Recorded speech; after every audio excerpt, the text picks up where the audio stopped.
فقد قال الله تعالى في شأن حبيبه إن الله وملائكته يصلون على النبي يا أيها الذين آمنوا صلوا عليه وسلموا تسليما اللهم صل على سيدنا محمد وعلى آل سيدنا محمد وبارك கண்ணியத்திற்குரிய அல்லாஹ்வுடைய நல்லடியார்களே, அல்லாஹ் ஜல்ல ஷானுஹு தஆலா இந்த புனிதமான மஜ்லிஸில் இன்று நமது ஷேக் நாயகத்துடைய மகான ஃபாத்திஹா மற்றும் ஃபைசி நாயகத்துடைய உருசுடைய நாள், மஸ்னவி ஷரீஃபுடைய இந்த மாதாந்திர நாள், இப்படியாக அல்லாஹ் தஆலா எல்லா விதமான சிறப்புகளையும் பெற்ற இந்த நாளில் அவனுடைய வலியுடைய இல்லத்தில் நம்மை ஒன்று சேர்த்து அழகு பார்த்து கொண்டிருக்கிறான். இந்த அல்லாஹுக்கு எல்லா புகழும் அல்ஹம்துலில்லாஹ். அல்லாஹு தஆலா ஒரு மனிதனை விரும்புகிறான் என்பதற்கு அடையாளமே ஹஜ்ரத் அவர்கள் சொன்னதை போல சாலிஹீன்களுடைய சுஹபத்தை அல்லாஹ் கொடுக்கிறான். அவர்கள் அல்லாஹை ஞாபகப்படுத்தி கொண்டே இருப்பார்கள். அல்லாஹை ஞாபகப்படுத்துவதற்காகத்தான் நபிமார்களை அல்லாஹ் அனுப்பினான். ஃபதக்கிர், நீங்கள் ஞாபகப்படுத்துங்கள். இன்னமா அன்த முதக்கிர், உங்கள் வேலையை ஞாபகப்படுத்துறது தான். அப்போ இறைநேசர்கள் நமக்கு அல்லாஹை ஞாபகப்படுத்தி கொண்டே இருக்கிறார்கள். நம்முடைய ஷேக்மார்களை நம்ம பார்த்தோம். நம்ம கொஞ்சம் மறந்தால் கூட நம்மளை கண்டிப்பாக என்ன சிந்தனை இல்லாமல் இருக்கிறீங்க. குறிப்பாக ஜமாலி நாயகம் ஹஜ்ரத் அவர்கள் சொன்னது போல் கஃப்லத்தை ரொம்ப கண்டிச்சுக்கிட்டே இருப்பாங்க. உண்மையிலேயே ஒரு பெரிய நோய், பெரிய தண்டனைன்னு சொன்னால் அது கஃப்லத் தான். கஃப்லத் அது நமக்கு தண்டனையாகவே தெரியல, அது நோயாகவும் தெரியல. ஒரு மனிதனுக்கு ஒரு நோய் இருக்குது, ஆனால் அது அவனுக்கு தெரியல. அது வரைக்கும் அவன் ட்ரீட்மெண்ட் எடுத்துக்க மாட்டான். அதுக்காக பத்தியங்கள் அவன் பேண மாட்டான். இப்போ யதார்த்தமாக டாக்டர்கிட்ட போனார், டாக்டர் ஸ்கேன் பண்ணாது அல்லது வேறு ஏதாவது எக்யூப்மெண்ட்ஸ் மூலயமா அவருக்கு இந்த நோய் இருக்கிறத கண்டறிந்து அவருக்கு ஞாபகப்படுத்துறார், உனக்கு இந்த மாதிரியான ஒரு நோய் இருக்குது, அதனால் என்னென்ன விஷயங்களை நீங்கள் பத்தியமாக இருந்தாகணும், என்னென்ன காரியங்களை நீங்கள் செய்யக்கூடாது, இதை நீங்கள் செய்யணும்னு சொல்லிட்டா அந்த நோயை இவர் பார்க்கல. அந்த நோயிலேருந்து எந்த ஒரு கஷ்டத்தையும் அனுபவிக்கவில்லை என்றாலும் கூட அன்னையிலேருந்து அவர் தன்னை நோயாளியாக உணர்றார் பாருங்க. அந்த உணர்வதின் காரணத்தினால் அந்த பத்தியத்தை அவர் பேணுவார். ஏன்னா அந்த நோயினால் வரக்கூடிய ஆபத்து அவருக்கு புரியுது. கஃப்லத் என்பது ஒரு நோய், இதை நமக்கு ஞாபகப்படுத்தக்கூடியவன் ஷேக்மார்கள். இது உங்களில் இருக்குது. அப்போ நமக்கு தெரிஞ்ச ஒன்று ஷேக்மார்கள் சொன்ன பிறகு அதை நம்ம ஏற்றுக்கொண்ட பிறகு அதுக்குண்டான ட்ரீட்மெண்ட்டில் நாம் இறங்கி ஆகணும். இதில் உள்ள பத்தியங்களை நாம் ஃபாலோ பண்ணி ஆகணும். அப்போ அதுக்கு எது செய்யணும் செய்யக்கூடாது. இப்போ கஃப்லத் என்பது மிகப்பெரிய பாவம், அது நமக்கு தெரியவே இல்லை. அதாவது மறந்து இருக்கிறது. இப்போ நாம் சஜாதா கிப்லா அவர்களுக்கு முன்னால் உட்காந்துருக்குறோம். இப்போ சில பேர் அவங்களுடைய ஷேக்குக்கு முன்னால் உட்காந்துருக்குறீங்க. இப்போ ஷேக்குக்கு முன்னால் இருக்கிறோம், நமக்கு முன்னாடி ஷேக் இருக்கிறாங்கங்கிறத மறந்துட்டிங்கன்னா பாவம் செய்ய தோணும், சிந்தனைகள் அங்கங்கே திரும்பும். அப்போ அவர்களுக்கு முன்னால் இருக்கிறோங்கிற உணர்வு இருக்கும் காலமெல்லாம் நம்முடைய சிந்தனைகள் அவர்கள் பக்கம் திரும்பிக்கிட்டே இருக்கும். இப்போ இவங்க இருக்கிறத மறந்துட்டு நம்ம செயல்பட்டால் அவங்களுக்கு வருத்தம் வருமா வராது? ஏன் முன்னாடி இந்த மாதிரி தவறுகள்லாம் செய்கிறீங்களே, அதே மாதிரி அல்லாஹ்வும் கேட்குறான், அடியானே நான் எங்கே மறைஞ்சிருந்துருக்கிறேன், உனக்கு சதா நான் ஹாலிராக இருக்கிறேன். சஹாபாக்கள் அந்த மலையில் ஏறும்போது வேகமாக சப்தம் போட்டாங்க, அல்லாஹ் அக்பர் அல்லாஹ் அக்பர் சுப்ஹான் அல்லாஹ். அப்படியா இறங்கும் போது அப்போ ரசூலுல்லாஹ் கேட்டாங்க, இன்னக்கும் லா ததுஊன சும்மன் வலா காயிபன் இருபோ வலா அன்ஃபுசிக்கும், உங்கள் நஃப்ஸு மேலே இறக்கம் காட்டுங்க, நீங்கள் ஒரு செவிடனையோ அல்லது மறைந்தவனையோ நீங்கள் கூப்பிடலை அப்படின்னு ரசூலுல்லாஹ் சொன்னாங்க. அப்போ அல்லாஹ் ஹாதிராக இருக்கிறான், சமியாக இருக்கிறான், அதனால் உங்கள் மேலே நஃப்ஸு மேலே இறக்கம் காட்டுங்க, ரொம்ப கத்துறணும் அவசியம் இல்லைன்னு நாங்கள் ரசூலுல்லாஹ். இப்போ அல்லாஹு தஆலா சமியாகவும் இருக்கிறான், ஹாதிராகவும் இருக்கிறான், கரீபாக இருக்கிறான். இப்போ அந்த அல்லாஹை நாம் மறந்து தானே இருக்கிறோம். அதனால தான் இறைநேசர்கள் நமக்கு அதை ஞாபகப்படுத்துகிறாங்க. பொதுவாகவே நம்முடைய தகப்பன் நம்ம கூட இருக்கிறாரு அல்லது நம்முடைய ஆசிரியர் முன்னாடி இருக்கிறாருன்னு சொன்னால் ஒரு ஹயா இருக்கும், ஒரு பாவம் செய்கிறதுக்கு ஹயா இருக்கும். அதே மாதிரி யாருக்காவது நாம் தவறு செஞ்சிட்டோம், நம்ம ஒரு தவறு செஞ்சிட்டோம் தெரிஞ்சு போச்சு உஸ்தாதுக்கு. அப்போ உஸ்தாதுக்கு முன்னால் கூனி குறி உட்காந்துருப்பான் பாருங்க மாணவன். ஏன் தவறு தெரிஞ்சு போச்சு அவருக்கு, அதனால் அவர்கிட்ட பேசுறதுக்கு பயப்படுவான், வேறு ஏதாவது லீவு கேட்க பயப்படுவான், வேறு ஏதாவது அவசிய தேவைகள் கூட கேட்கறதுக்கு யோசிப்பான். அதே மாதிரி நண்பர் வீட்டில் போய் தங்கி இருக்கிறோம், தெரிஞ்சு போச்சு, அவர் வருத்தப்படுற மாதிரி ஒரு செயலை செஞ்சிட்டோம். இப்போ அவர் வீட்டில் விருந்தாளியாக இருக்கிறோம், அவர் நமக்கு உணவு பரிமாறும் போது வரும்போது ஒரு சங்கடம் ஏற்படுப்பார். என்னடா இப்படி நடந்துக்கிட்டோமே இவர்கிட்ட, இவர் நம்மள்கிட்ட கண்ணியமாக நடந்துக்கிறாரே அப்படின்னு அவர்கிட்ட ஒரு சங்கோஜம் ஏற்பட்டு ஒரு வெக்கம் வரும் பாருங்க. இந்த வெக்கம் எல்லா இடத்துல நமக்கு இருக்கணும். ஏன் தெரியுமா? சதா அவன் கொடுக்குற ஞாபகத்துக்களை நம்ம அனுபவிச்சுக்கிட்டே இருக்கிறோம், ஆனால் அவனுக்கு மாறு செஞ்சுக்கிட்டே இருக்கிறோம். நாம் மாறு செய்யறத அவன் பார்த்து நமக்கு கொடுத்துக்கிட்டு இருக்கிறான், நமக்கு வெக்க வர்றதே இல்லை. அதனால தான் ஷேகமார்கள் ஹயா உள்ளவங்களை நம்மளை மாத்துறாங்க. நீ ஒவ்வொரு ஞாபகத்தை புலங்கும் போதும் அல்லாஹ் இடத்துல நீ வெக்கப்படு. யா அல்லாஹ், நான் சதா மாறு செய்கிறேன், உன்னை மறந்து வாழ்கிறேன், உன்னை வருத்தப்படுத்துகிறேன், அப்படி இருந்தும் கூட நீ எனக்கு செய்கிற எந்த உபகாரத்தை நீ நிறுத்தவே இல்லையே ரப்பே. அப்போ உன்னுடைய உபகாரங்களை நான் பெறுகிறேன், அதை அனுபவிக்கிறேன், எனக்கு வெக்கமாக இருக்குது என்று அந்த அடிப்படையில் நீ அல்லாஹ்கிட்ட பழகுனா அல்லாஹ் அது கஃபாரா ஆக்கிடுவான்ல. அதனால தான் இறைநேசர்கள் நம்முடைய சிந்தனைகளை திருப்புறாங்க, நம்முடைய செயல்களை மாத்துறது இல்லைங்க. அதே தொழுகை தான், அதே நோன்பு தான், அதே ஜக்காத் தான், அதே ஹஜ்ஜு தான். தரீக்கத்தில் வந்த பிறகு அதுதான். ஆனால் எண்ணங்களை அழகுபடுத்தி கொள்வது அதுதான் தரீக்கத்து. தரீக்கத்தில் அப்போ சரியத்தை விட்டுப்பட்டு தரீக்கத்து இல்லை. சரியத்து இல்லாதவனுக்கு தரீக்கத்து எந்த பிரயோஜனமும் கிடையாது. அப்போ ஷரியத்தை நாம் பின்பற்றக்கூடிய நாம் தரீக்கத்தில் வந்திருக்கிறோம். அல்லாஹ்வுடைய ஃபضலை கொண்டு அல்லாஹ் நம்மளை தேர்ந்தெடுத்தான். நம்முடைய எண்ணங்களை நாம் அழகாக்கி வேண்டும். கல்பு சார்ந்தது தரீக்கத்து. நம்முடைய எண்ணங்களை நாம் அழகாக்கிக்க வேண்டும். நம்முடைய எண்ணங்கள் அல்லாஹ்வுடைய சிந்தனையை சதா குடிகொள்ள செய்ய வேண்டும். அதுக்கு தான் நம்ம பையத்தை வாங்கணும். அப்போ கஃபலத்து இருக்கு பாருங்க, வலா தக்கும் மினல் காஃபிலின் அஜஸ் சொன்னாங்க. அல்லாஹ் நமக்கு ஞாபகப்படுத்துறான், நீங்க காஃபிலின்னா ஆயிடாதீங்க. பாவியாகாத நல்லா சொல்லலை. அல்லாஹு தஆலா வெவ்வேறு விஷயங்களை சொல்லலை. திருடலாம் ஆகாத, அதாகாத, இதாகாதன்னு சொல்லலை. வலா தக்கும் மினல் காஃபிலின், காஃபிலா ஆகாத, அல்லாஹ்வை மறந்த நிலை உண்டாகாம நீ பார்த்துக்க. அதுதான் ஒன்று. அல்லாஹுடைய சிந்தனை சதா இருக்கும். ஏன் அல்லாஹு தஆலா அப்படி வற்புறுத்துறான்? தன்னுடைய சிந்தனை அல்லாஹு தஆலா வற்புறுத்த வேண்டிய அவசியம் என்ன? அதனால அல்லாஹ்வுக்கு என்ன லாபம்? அல்லாஹ்வுக்கு எந்த லாபமும் இல்லைங்க. அல்லாஹு தஆலா தன்னை ஞாபகம் செய்யறதுக்காக பல அடியார்கள் எல்லாம் உருவாக்கி இருக்கிறான். அவர்களுடைய கல்பல சதா தன்னுடைய ஞாபகத்தை போட்டு அழகு பார்த்துக்கிட்டே இருக்கிறான் அல்லாஹ். நமக்கு அல்லாஹ் உத்தரவு போறான், நீ அல்லாஹை மறக்காத, ஞாபகம் செய். அப்படி நீ ஞாபகம் செய்யும் காலமெல்லாம் நீ அல்லாஹ்வுக்கு மாறு செய்ய மாட்டே, தண்டனைக்குரியவனா நீ ஆக மாட்டே. அப்ப ஞாபகம் செய்யும் போது உனக்கு வெக்கம் வரும். அல்லாஹ் பார்க்கிறான், அல்லாஹ் கூட இருக்கிறான். சிறு சிக்தி ரஹமத்துல்லா அலைஹியுடைய சகோதரி மகனா ஜுனைதுல் பக்தாதி ரஹமத்துல்லா அலி, அவங்களுடைய ஹலீஃபாவும் கூட. அல்லாஹ்வுடைய ஃபضலை கொண்டு, இஜ்மாவுடைய பரக்காத்துல, அவங்களுடைய நிஸ்பத்தை கொண்டு அல்லாஹ் தஆலா அவர்களை ஜியாரத் செய்யக்கூடிய பாக்கியத்தை அல்லாஹ் கொடுத்தான். அப்போ சிறு சிக்தி ரஹமத்துல்லா அலைஹியுடைய மருமக புள்ள, சகோதரி மகன் ஜுனைதுல் பக்தாதி ரஹமத்துல்லா அலைஹி, சின்ன பிள்ளை அங்கேயும் ஓடிக்கிட்டு இருக்கிறாங்கன்னு அவங்க அம்மா கொண்டு வந்து எஜமான்ட்ட ஷேக்கிட்ட ஒப்படைச்சிட்டாங்க. இந்த குழந்தை அங்கேயும் ஓடுறாரு, கொஞ்சம் இவரை கொஞ்சம் பார்த்துக்குங்க, கவனங்கள் சிதறாமல் பார்த்துக்குங்க, சிறு பிள்ளைங்களோட சேர்ந்து அல்லாஹ்வுடைய சிந்தனைலாம் போயிட போகிறாரு, நீங்கள் பார்த்துக்குங்கன்னு சொன்ன உடனே அவங்க கூப்பிட்டு உட்கார வச்சு, சிறு பிள்ளையாக இருக்கிறதுனால இப்போ தாலிமாத் செய்ய முடியாது இல்லையா, அதனால் அவங்க ஒரு துவா அவங்க ஒரு இதுக்குன்னு சொல்லி கொடுத்தாங்க. சொல்லு பார்க்கன்னு, அல்லாஹு ஹாதிரி, அல்லாஹு நாதிரி, அல்லாஹு மைய. அல்லாஹ் என் கூட ஹாதிரா இருக்கிறான், அல்லாஹ் என்ன பார்க்குறான், அல்லாஹ் என் கூட இருக்கிறான். இதை சொல்லிக்கிட்டே இருங்கன்னு.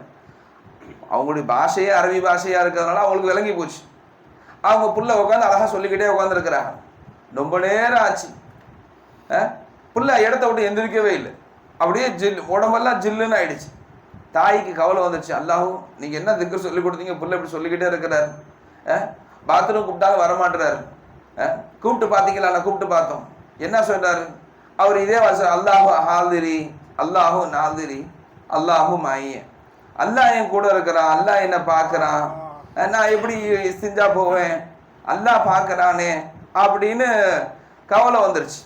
அவது சிறு ரஹ்மத்துல்லாஹி அலைஹி ரொம்ப நேரம் உட்காந்துருக்கிறாங்க, பாத்ரூம்க்கு அனுப்புகிறாங்க. இந்த வார்த்தையை அவங்க சொல்கிறாங்க. உடனே தன்னுடைய சகோதரியை கூப்பிட்டு சொன்னாங்க, சகோதரியை, உன் மகனுக்கு நான் இந்த வார்த்தையை சொல்லி கொடுத்தா அதுலேயும் சொல்லிக்கிட்டு உட்காந்துருக்கிறாரு, பாத்ரூம் குத்துரும் போவே இல்லை, அவர் ரொம்ப நேரம் ஆச்சு, அழைச்சிட்டு போய் இஸ்திஞ்சா செய்யவை அப்படின்னு தாயிட்ட சொன்னாங்க. மகள் சகோதரிட்ட, தாயாச்சு இல்லை அவங்களுக்கு தெரியும், அழைச்சிட்டு போய் மகனே சீக்கிரம் இஸ்திஞ்சா போங்கன்னொடனே அல்லாஹு ஹாதிரி, அல்லாஹு நாதிரி, அல்லாஹு மையங்கிறா. அப்போ இவங்க உடனே தன்னோட துணியை வச்சு மறைச்சிக்கிட்டு, சீக்கிரம் போ நான் பார்த்துக்கிறேன் அப்படின்னு சொன்ன உடனே இஸ்திஞ்சா போயிட்டான். துணியை வச்சு மறைச்சிக்கிட்டு அல்லாஹ் பார்க்குறான்னு சொல்லலை, இப்போ மறைச்சிக்கிட்டார், சீக்கிரம் தோ. சிறு குழந்தை. அல்லாஹ் அக்பர். அவங்களுடைய உள்ளங்களை பாருங்க. அல்லாஹுடைய சிந்தனைகள் அவருடைய உள்ளங்களில் போட்டால் கப்புன்னு பிடிச்சிக்குது பாருங்க. அல்லாஹுவை மறந்து வாழ்றது இருக்கு பாருங்க, அது உண்மையிலேயே அது ஒரு ஆபத்தான விஷயம் கூட. நமக்கு தெரியாமலே நம்ம ஒரு புற்றுநோய் மாதிரி, நமக்கு தெரியாமலே ஒரு பெரிய நோயில நாம இருக்கிறோம். அதனால தான் அல்லாஹ்வை ஞாபகப்படுத்தக்கூடிய சகவாசம் நமக்கு ரொம்ப தேவை. அவர்களுடைய பரக்காத்தின் காரணத்தினால நம்முடைய கல்பு அல்லாஹுடைய ஞாபகம் வந்துகிட்டே இருக்கும். நம்ம பாருங்க, வேற வேற ஆள் ஒவ்வொரு ஆளையும் சந்திக்கும் போது பாருங்க, வேற வேற சிந்தனைகள் வந்துகிட்டே இருக்கும். அது சம்பந்தப்பட்ட சிந்தனைகள் வந்துகிட்டே இருக்கும்.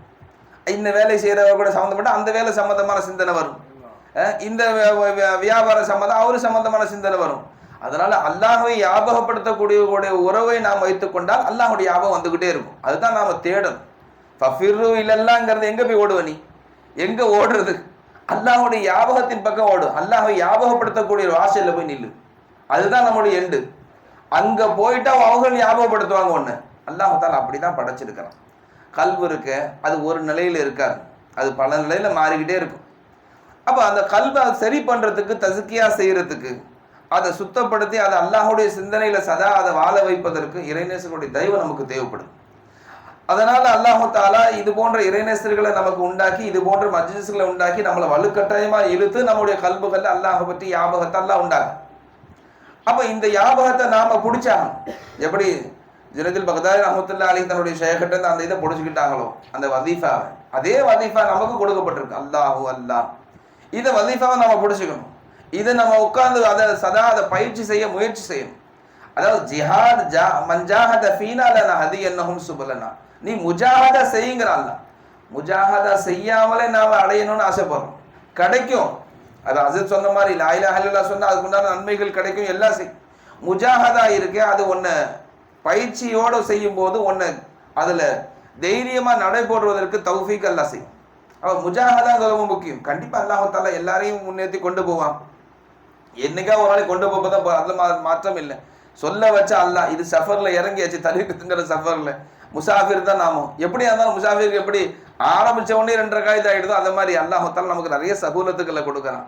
நாம சஃபர்ல தான் இருக்கிறோம். நிச்சயமா அல்லாஹ் நம்மளை கடைப்பிடிப்பான். ஏன்னா அவர்களுக்கு கரத்தை பிடிச்சிருக்கோம். நாம இறைநேசர்களுடைய அந்த கரம் அல்லாஹோடு சம்பந்தப்பட்ட கரமாக இருக்கிறது.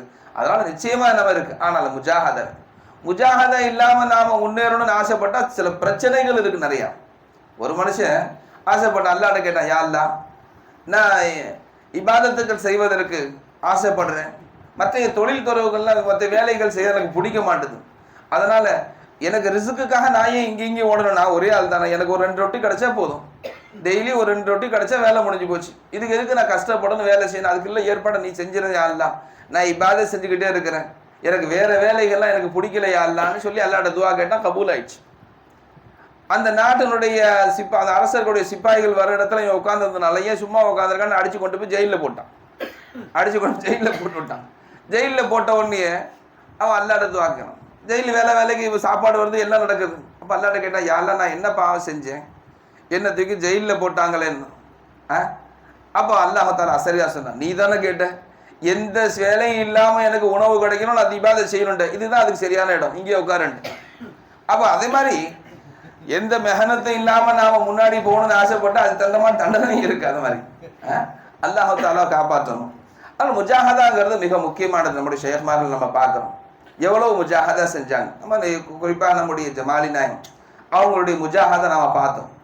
அவங்களுடைய காலையில் எந்திரிக்கிறதுலேருந்து நைட்டு படுக்கிற வரைக்கும் அவங்களுடைய அந்த ரொட்டீன் இருக்கு பாருங்க, முழுக்க யாரையும் சார்ந்து இருக்காது, அல்லாஹ்வை சார்ந்து இருக்கும். யாருக்காகவும் தன்னுடைய டயத்தை மாற்றிக்க மாட்டாங்க, யாருக்காகவும் தன்னுடைய அந்த பேச்சுக்களை மாற்றிக்க மாட்டாங்க, யாருக்காகவும் தன்னுடைய உடைய மாற்றிக்க மாட்டாங்க. எல்லாம் அவர்கள் முழுக்க ஹக்கை சார்ந்தவர்களாக வாழ்ந்தாங்க. அதை பார்த்தோமா இல்லையா? இப்போ நம்மள என்ன இருக்காது, அதுதான் நம்மள்ட்ட வரணும். இன்னைக்கு ஃபைசினாயத்திரி உருசுடைய நாள், அவர்களுடைய வாழ்க்கையை நம்ம பார்க்குறோம். அவர்களுடைய ஆடைகளை நம்ம பார்த்தோம், அவங்களுடைய நடைகளை பார்த்தோம், அவங்களுடைய உடைகளை எல்லாம் பார்க்கணும். எல்லாம் அல்லாஹ்வுக்காக, லில்லாஹியத், அல்லாஹ்வுக்காக. யாராவது அவங்கள்ட்ட வந்து குறை பேசினாக்க கோவப்படுவாங்க. அவங்க சொல்லுவாங்க, உள்ளே உட்கார்ந்துருக்கலாம், இங்கே வெளியில வந்த பிறகு நீங்க ஆளுக்கால உங்களுடைய குறைகளை சொல்லி என்னுடைய சிந்தனை அல்லாஹ் விட்டு திருப்புறீங்க, அல்லாஹு தாலாவை ஞாபகப்படுத்தலாம் நான் வெளியில வந்தேன், இந்த மாதிரி ஒரு இது பாவத்துல மூழ்கி என்னை திருப்பி அனுப்புறீங்களேன்னு பதுவா செஞ்சுட்டு உள்ள போவாங்க. அந்த மாதிரிலாம் சர்க்கார் இருந்திருக்கிறான். அது பெரிய ஆளுங்கள்லாம் வந்து உட்கார்ந்துருக்கு. யாரு எவரும் தயவு தாட்சணை இல்லாம அடிச்சுட்டு போயிடுவாங்க. அது அவங்களுடைய மகாம், அவங்களுடைய அந்த புனிதமான அந்த கல்புடைய அந்த வேலை. ஹைர் அல்ஹம்துலில்லாஹ். அப்ப இவர்கள் எல்லாம் நம்மளுடைய கல்புகளை தஸ்கியா செய்யறதுக்காக பாடுபட்டாங்க, இப்பவும் பாடுபடுறாங்க. அன்று அவர்கள் அதாவது நம்முடைய கண் முன்னால் ஹயாத்துல அவர்கள் நமக்காக நேரம் ஒதுக்குறதை விட இப்ப அதிகமா நேரம் ஒதுக்குறாங்க, இப்போ அதிகமா நமக்காக சேவை செய்ய காத்திருக்கிறாங்க. நம்முடைய கல்புகள் அவர்கள் பக்கம் திருப்பணும், அவ்வளவுதான். திருப்பின உடனே அவங்க ஹாஜராயிறாங்க, அல்லாஹு தஆலாட்ட கேட்டுக்கிட்டே இருக்கிறாங்க நமக்காக. நாம எப்படி இருந்தாலும் சரிதான், எப்படி ஒரு தகப்பன் புள்ள தகப்பனுடைய தாய் தகப்பனுடைய சிந்தனை இல்லாமல் வாழ்ந்தாலும் அந்த தகப்பன் தன்னுடைய குழந்தைக்காக துவா செஞ்சுக்கிட்டே இருக்கிறான் பாருங்க. யா அல்லாஹ் அவன் நல்லா இருக்கணும், ஆஃபியத்தா இருக்கணும், சலாமத்தா இருக்கணும். புள்ள கேட்கறான் இல்ல, தகப்பன் கேட்கறாங்களா இல்லையா? அதே மாதிரி முரீது திரும்புறான் இல்ல, ஷேஹ் கேட்டுக்கிட்டே இருக்கிறாங்க, யா அல்லாஹ் இவனுடைய ஹாலத்தை மாத்தி விடும், இவனை இந்த மாதிரி பண்ணிவிடும். அப்ப அவர்களுடைய அந்த துவாவுடைய பரக்காத்தினாலதான் சில நேரங்கள்ல நாம இங்க வர்றதுக்கு தௌஃபீக் கிடைக்குது. அப்படி நாம வர்ற இது சமயம் கிடைக்கல, ஆசை இல்லைன்னா கூட ஏதாவது ஒரு முசீபத்துல அல்லாஹ் சிக்க விட்டு இங்க கொண்டு வந்து சேர்த்துறாங்க. அப்ப நோக்கம் என்னங்க, உன்னை கொண்டு வந்து சேர்க்கணும். நம்மளை கொண்டு வந்து சேர்க்கறதுக்கு எத்தனையோ ஞாபகத்துக்கள் அல்லாஹ் கொடுத்து பார்க்கலாம், நம்ம வர்றதில்லை. சில சிரமங்களை கொடுத்தாதான் நாம வர்றோம். ஃபைசி நாயகம் ஒரு சம்பவம் சொன்னாங்க. ஒரு ரோட்டோரத்துல ஒரு கட்டடத்தை வேலை நடந்துகிட்டு இருக்கு, கன்ஸ்ட்ரக்ஷன் நடந்துகிட்டு இருக்கு. அது மேல இன்ஜினியர் நிக்கிறான் 6வது 7வது மாடியில, கீழே லேபர் நிக்கிறான், லேபர் வேலைக்காரன். அவனை கூப்பிடுறதுக்காக கூப்பிட்டு பார்த்தா வண்டி போற இறைச்சல்ல அவன் சவுண்டு கேட்கல அவனுக்கு. அதனால மேலேருந்து ஒரு 10 ரூபா தாளை சுருக்கி கீழே போட்டான். அவன் பார்த்தா 10 ரூபா தாளை கீழே கிடக்கிற எடுத்து அக்கம் பக்கம் சுத்தி பார்த்து சரி பண்ணி தோப்புல வச்சுக்கிட்டான். திருப்பி மறுபடியும் ஒரு 10 ரூபா தாள் உழுவுது, மறுபடியும் அதை எடுத்துக்கிறான், மறுபடியும் சுத்தி முத்தி பார்க்கறான், யாரையும் காணும், ஜோப்பில் வச்சுக்கிறான். அவர் மேலேருந்து ஒரு சின்ன கல்லு தூக்கி போட்டான், கல்லை தூக்கி போட்டு மேல பாக்குறாங்க. அப்பதான் சொன்னா, மேல வாடா ஹைவான், இத்தனை 2 தடவை உனக்கு காசை போட்டது நான் தான். அப்ப உன்னை திரும்புறதுக்காக நான் காசை போட்டேன், அப்ப நீ திரும்பல. எப்ப சிரமத்தை கொடுக்கறோம் அப்பதான் திரும்புற பாரு. அதே மாதிரி தான் அல்லாஹ் தஆலா எத்தனையோ நியாமத்துகளை நமக்கு கொடுக்கறானா, அல்லாஹ் பக்கம் திரும்புறது இல்லை. எப்ப அல்லாஹ் சிரமங்கிற ஒரு அது ஒரு நியாமத்து தான் தன் பக்கம் திரும்புறதுக்காக. அப்ப சிரமத்தை அல்லாஹ் போடும் போது நம்ம அல்லாஹ் பக்கம் திரும்புறோம். யா அல்லாஹ் ஏரபே, அல்லாஹ் சொன்னா ஹயாத்தா வச்சிருக்கும் போது, சலாமத்தா வச்சிருக்கும் போது நீ திரும்ப மாட்டுற, உனக்கு சிரமங்களை கொடுத்தாதான் நீ திரும்புற, என்ன செய்யறது? உன்னுடைய பலகீனமான ஈமானை நானும் பாதுகாக்க வேண்டிய பொறுப்பு இருக்கு, அதனால நான் திருப்புறேன்ப்பா அப்படின்னு நல்லா சொன்னோம். அதனால சிரமங்கள் வருதுன்னா நாம உடனே இப்ப ஏதோ ஆயிடுச்சோ வந்துருச்சோ போயிடுச்சோ புலம்ப ஆரம்பிச்சோம். அல்லாஹ் தன் பக்கம் இழுப்பதற்காக சில சிரமங்கள் அல்லாஹ் கொடுக்கத்தான் செய்யறான். ஆனா சிரமத்தை கொடுக்கும்போது ஆளுக்கு தகுந்த மாதிரி கல்லு, சின்ன கல்லு விழுந்தா ஒரு மாதிரி, பாராங்கல் விழுந்தா அப்பதான் திரும்புவேன்னா அப்படிதான். அந்த மாதிரி அல்லாஹ் தஆலா சில சிரமங்களை கொடுத்து உன்னை திருப்புற மாதிரி தான் திரும்பி அல்ஹம்துலில்லாஹ். இல்ல இதுல நீ திரும்ப மாட்டேன்னு சொன்னா இடி விழுகிற மாதிரி விழுந்துதான் திருப்பி ஆகணும், வேற வழி இல்லை. அதனால உன்னை திருப்புற நோக்கம் அல்லாஹ் இருக்கிறதுனால சில சிரமங்களை கொடுத்து அல்லாஹு தஆலா உன்னை திருப்புற நோக்கம் இல்லை, ஒரு காலம் உன்னை திருப்பவே மாட்டான். எந்த சிரமமும் இல்லாம சலாமத்தா உன்னை வாழ வைக்கிற மாதிரி வாழ வச்சு என்ன சதா மறந்து வாழ, நீ என் பேரே சொல்லாத, அப்படி ஒரு தண்டனை கொடுத்துருவான்.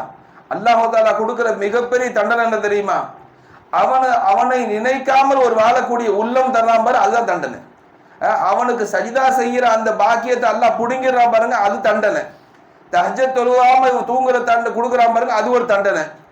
தஸ்பீஹ் செய்யாம அல்லாஹ் தஆலா புடுங்கிறான் பாருங்க, அது ஒரு தண்டனை. இபாதத்துகள் அலட்சியத்தை உண்டாக்குறான் பாருங்க, அது ஒரு தண்டனை. இதெல்லாம் தண்டனையாவே தெரியல நமக்கு. இது சாதாரணமா எடுத்துக்கணும். ஒரு மனுஷன் நம்மளை உஸ்தாது நம்மளை அடிக்கிறாருன்னா ஏன் அடிக்கிறார், எதுக்கு அடிக்கிறார்? இவர் அடிக்காம இருக்கிறதுக்கு நான் என்ன செய்யணும்? அதுதான் புத்திசாலித்தனம். இவர் அடிக்கிறார், சரி நாளைக்கு எப்படியா இருந்தாலும் அடிப்பாரு, இப்ப இன்னொரு உடை உடுத்திட்டு வந்தா அடிக்க மாட்டார், இப்படியா நாம கணக்கு போட்டு உட்காந்துருக்கோம். அப்ப அவர் அடியை தாங்கிறதுக்கு என்ன செய்யலாம்னு யோசிக்கிறோமே தவிர அடி வாங்காம இருக்கிறதுக்கு என்ன செய்யலாங்கிறது யோசிக்கிறது புத்திசாலித்தனம். அதே மாதிரி அல்லாஹு தஆலா நம்மை அவன் பக்கம் திருப்புவதற்காக எத்தனையோ வழிகளை அல்லாஹ் கையாண்டு கொண்டிருக்கிறான். நாம் அதை அலட்சியப்படுத்தி போயிட்டே இருக்கும். அல்லாஹு தஆலா நம் அனைவர்களையும் அல்லாஹுடைய சிந்தனையில சதா வாழக்கூடிய நன்மக்களாக, நல்லவர்களுடைய சொஹபத்தில் வாழக்கூடிய நன்மக்களாக அல்லாஹ் ஆக்கி அருள் புரிவானாக. வாஹிரு தவானா அல்ஹம்துலில்லாஹி ரப்பில் ஆலமீன். அஸ்ஸலாமு அலைக்கும் வரஹ்மத்துல்லாஹி.